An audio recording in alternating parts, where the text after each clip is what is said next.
भेजूं दवा लाने के लिए। अभी रूही का लंच मैं ही फटाफट जाके ले आती हूँ। रूही, मैं डॉक्टर के पास जा रही हूँ दवा लेने के लिए।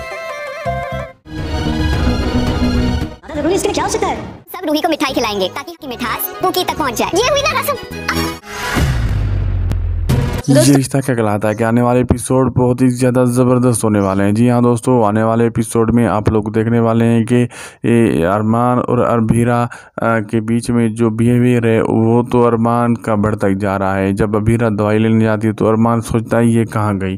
तो उधर दूसरी ओर जब फंक्शन चल रहा होता है रूही और पुकी का, तो उधर मिठाई खिलाने की जब रस्म आती है तो सारे कहते हैं कि मिठाई खिलाएं रूही को, तो रूही के ज़रिए ये मिठास जैसे पुकी तक पहुँचे।